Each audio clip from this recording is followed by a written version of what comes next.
Hare Krishna, welcome to our channel. Bhagavad-gita, here it is, because we have Bhagavad-gita as it is. Translation and commentary by His Divine Grace A.C. Bhaktivedanta Swami Prabhupada, and my name is Lavanga Latika.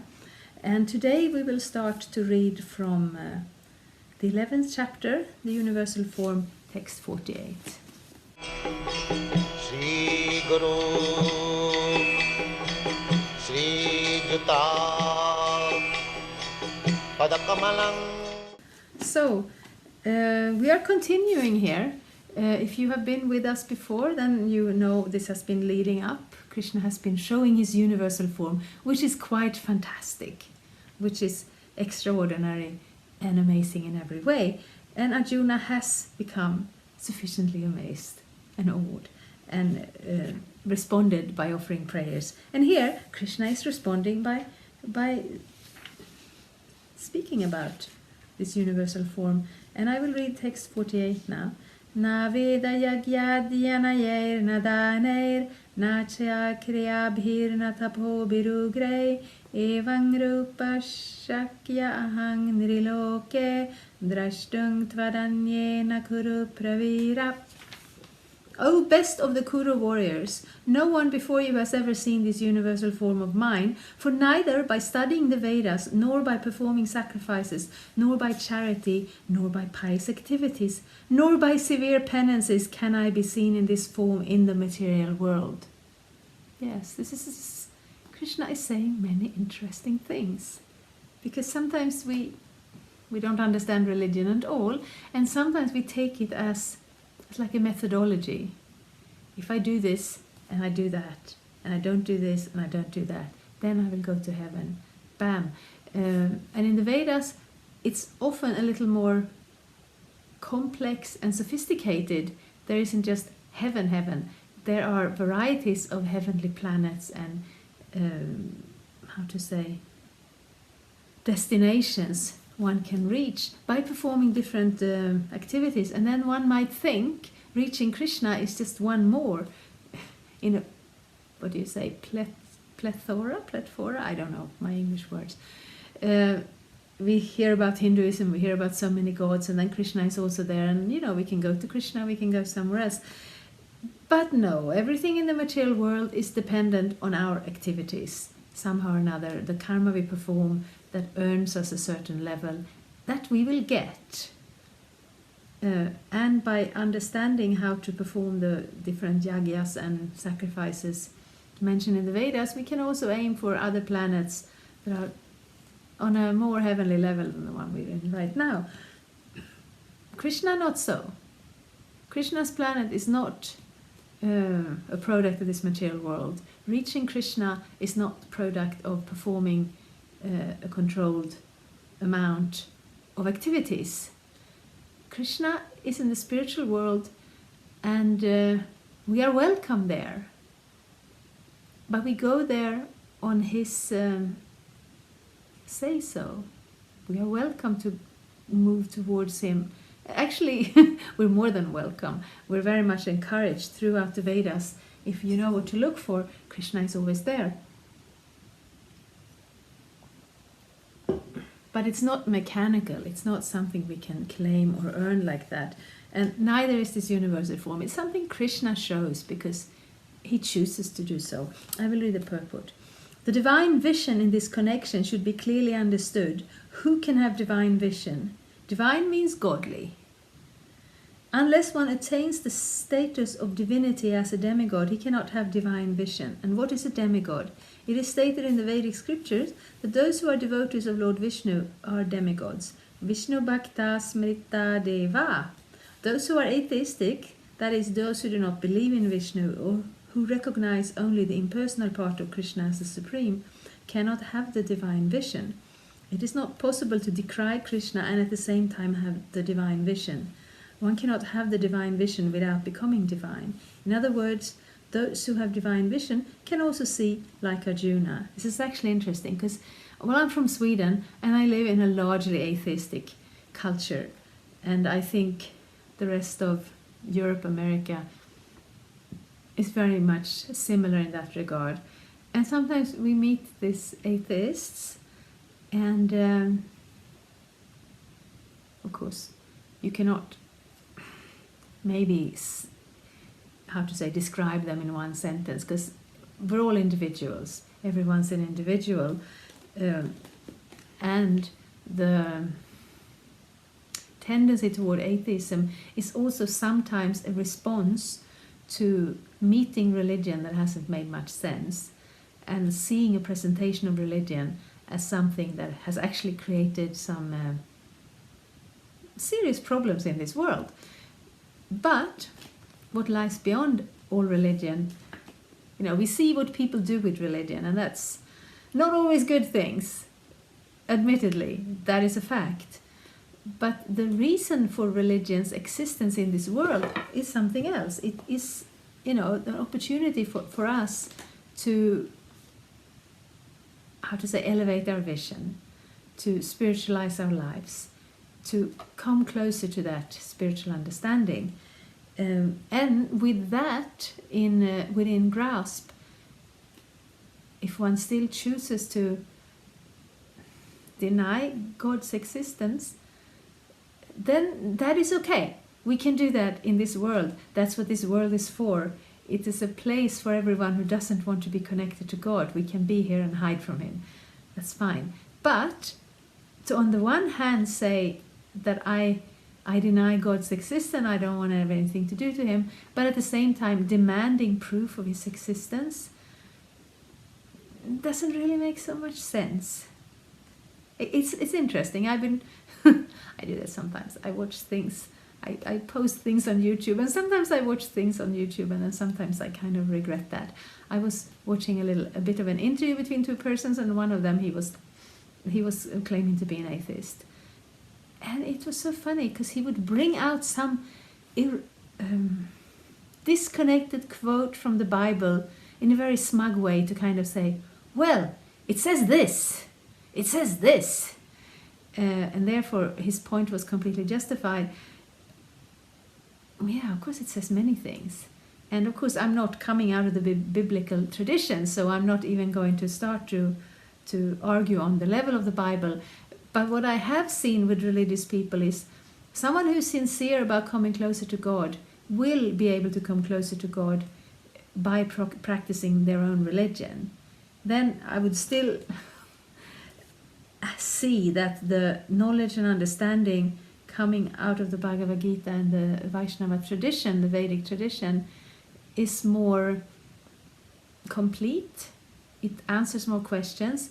It shows us more of God's nature and of on how to get closer to Him in more specific ways. Nevertheless, every religion has the same goal, connecting us closer to God. And if you want to avoid that, then that's okay. We can all avoid that.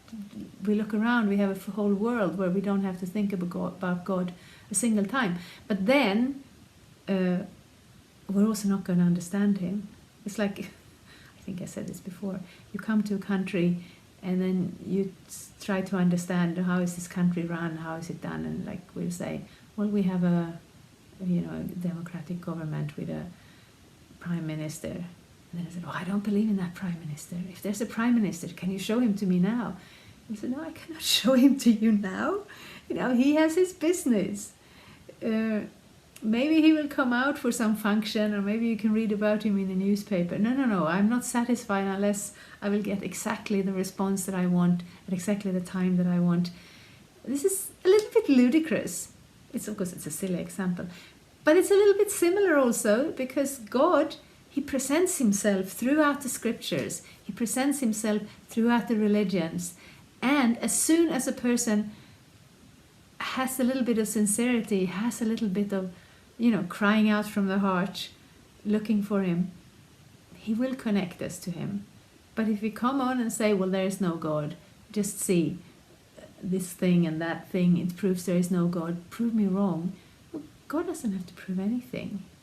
He's welcoming us, but to fully understand Him, He will have to invite us. And to invite us, we will have to turn to Him with some sincerity in our hearts. The Bhagavad-gita gives the description of the universal form. Although this description was unknown to everyone before Arjuna, now one can have some idea of the Vishvarupa after this incident. Those who are actually divine can see the universal form of the Lord, but one cannot be divine without being a pure devotee of Krishna. The devotees, however, who are actually in the divine nature and who have divine vision, are not very much interested in seeing the universal form of the Lord. As described in the previous verse, Arjuna desired to see the four-handed form of Lord Krishna as Vishnu, and he was actually afraid of the universal form, because the universal form is a little scary. It's impressive, and it's conclusive in that unless you're God, you can't show it. But a devotee is more attracted to relating to Krishna in a more personal way. In this verse, there are some significant words, just like Veda Yagyadhyayane, which refers to studying Vedic literatures and the subject matter of sacrificial regulations. Veda refers to all kinds of Vedic literature, such as the four Vedas, Rig, Yajur, Sama, or Atharva, and the 18 Puranas, the Upanishads, and the Vedanta Sutra. One can study these at home or anywhere else. Similarly, there are sutras, Kalpa Sutra and Mimamsa Sutras, for studying the method of sacrifice. Danai refers to charity which is offered to a suitable party, such as those who are engaged in the transcendental loving service of the Lord, the Brahmanas and the Vaishnavas. Similarly, pious activities refer to the Agnihotra and the prescribed duties of the different castes. And the voluntary acceptance of some bodily pain is called tapasya. So one can perform all these, can accept bodily penances, give charity, study the Vedas, etc. But unless he's a devotee like Arjuna, it is not possible to see the universal form. Those who are impersonalists are also imagining that they are seeing the universal form of the Lord. But from Bhagavad-gita we understand that the impersonalists are not devotees. Therefore they are unable to see the universal form of the Lord. So we're hearing here about different Vedic processes through which one can gain good karma and some powers in this world. But they do not help us come closer to God. In one sense, though, the Vedas is like, they're very vast and there are many paths and there are many levels, because we're all different. We're all starting on different points. We all have different conditionings from our culture and from our previous lives, and so much difference. Because sometimes they say that if religion was true, why are there many religions? Why aren't we all having the same religion? But we are not all the same, so we have to start somewhere. And we can gain, whatever we do that is pious, that is prescribed in the scriptures, will give us some kind of gains. But with devotion, with bhakti yoga, it is different, because it is not done to gain anything in this world. It is done simply for the soul to reawaken that original love for God. So, in one sense, it is less spectacular than many other yoga methods and religions, but it's authentic, it's of the heart. But we start where we are, we start with whatever process, but here, what to speak of going back to the spiritual world and join Lord Krishna in his activities, even seeing this display of the universal form, can only be done because Krishna chooses to show that form to the devotee. There are many persons who create incarnations. They falsely claim an ordinary human to be an incarnation, but this is all foolishness. We should follow the principles of Bhagavad-gita, otherwise there is no possibility of attaining perfect spiritual knowledge. Although Bhagavad-gita is considered the preliminary study of the science of God, still it is so perfect that it enables one to distinguish what is what.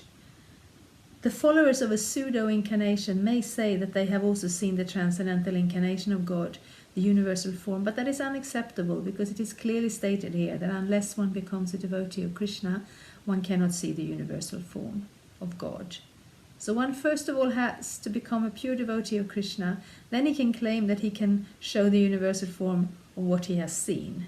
A devotee of Krishna cannot accept false incarnations or followers of false incarnations.